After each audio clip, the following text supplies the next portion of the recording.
I've been working on for quite a while is making a good loaf of bread that is keto friendly and gluten free.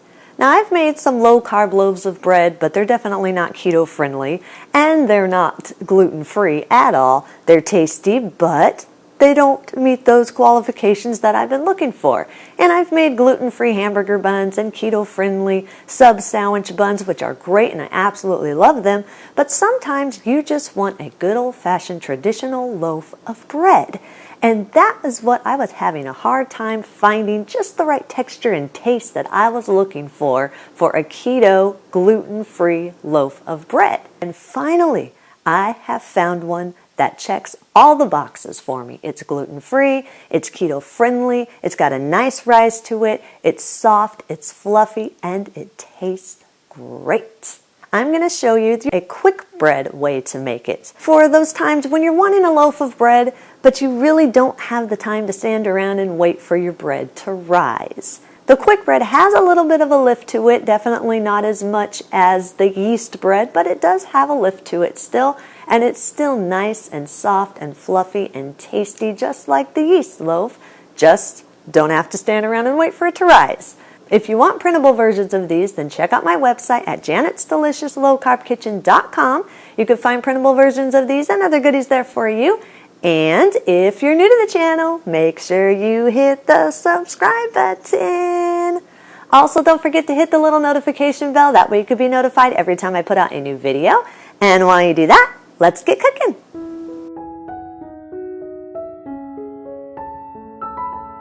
Preheat your oven to 350 degrees.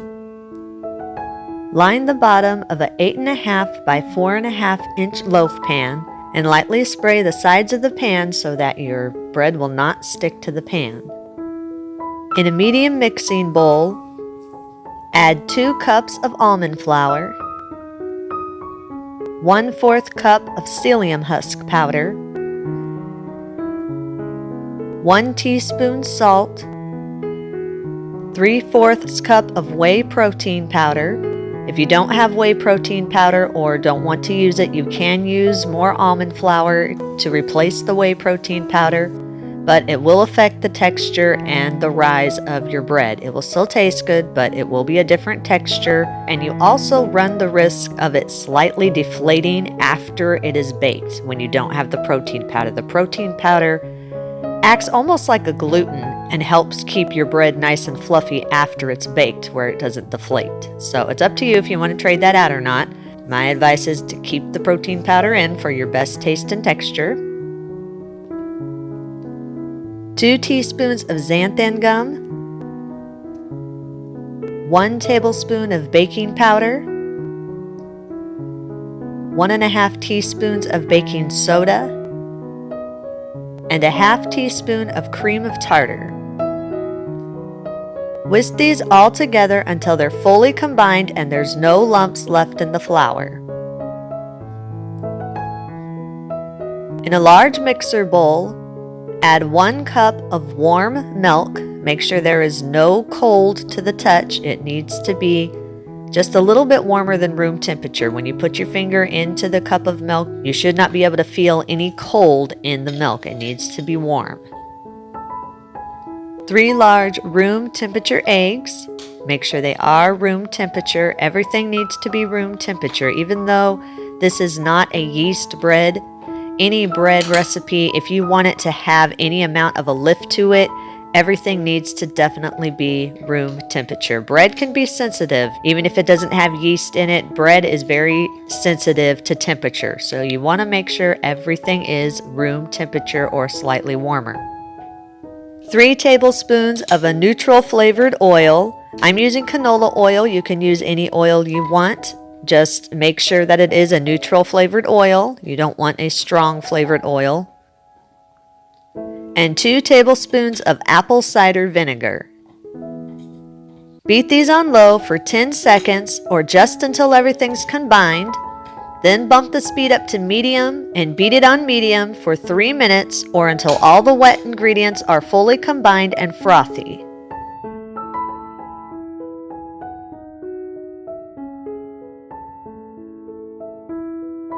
Add half of the dry ingredients and beat on medium for 10 seconds or just until everything is combined.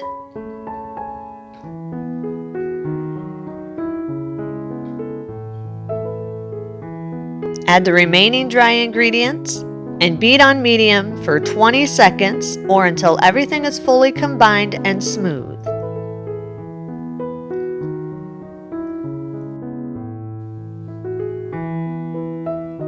Scrape down the sides and push all the dough into the center of the bowl.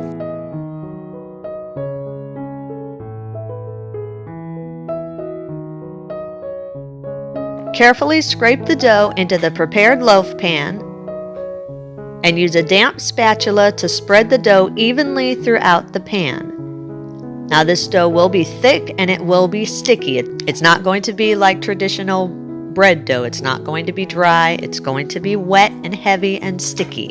Now you don't want to spend a whole lot of time of trying to spread this and get it perfectly even. I'm kind of a perfectionist and I have a tendency to take too much time trying to make sure every angle of the bread is just perfectly even. Well, I've learned that you don't want to do that, especially with the quick bread, because the longer you wait to bake it, the less of a rising effect your baking soda is going to have. When the baking soda and the apple cider vinegar combine in your recipe, as soon as they combine, they start releasing their gases and bubbling up, and that is what is going to affect the rise of your bread. I mean, if you remember back in science class, if you ever did the baking soda volcano experiment, as soon as you put the vinegar in with the baking soda, the volcano would erupt, and within a few minutes, that eruption would go back down to nothing. Well, that's basically what it's doing in your bread. When you add that vinegar and that baking soda, they combine together, they get the bubbling effect, and then in a few minutes, that bubbling effect starts to taper off a little bit. So you don't want to take a whole lot of time trying to make sure everything's perfect, because the longer you wait, the less bubbles are released, and so the less rise you're going to have in your bread. So make sure you don't spend a whole lot of time worrying about it being perfectly even. I mean, you want to get it as even as possible, but it doesn't have to be perfect. So as soon as you can, make sure you spread it nicely through the pan and then get it in that oven as soon as you can so you'll get the optimum rising time.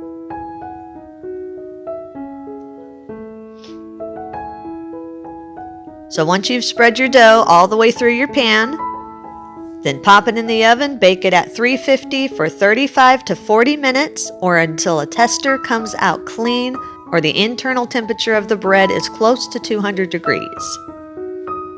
Once it's done cooking, let it cool in the pan for 10 minutes to let all of the ingredients lock together. Then use a butter knife and gently loosen the edges of the bread.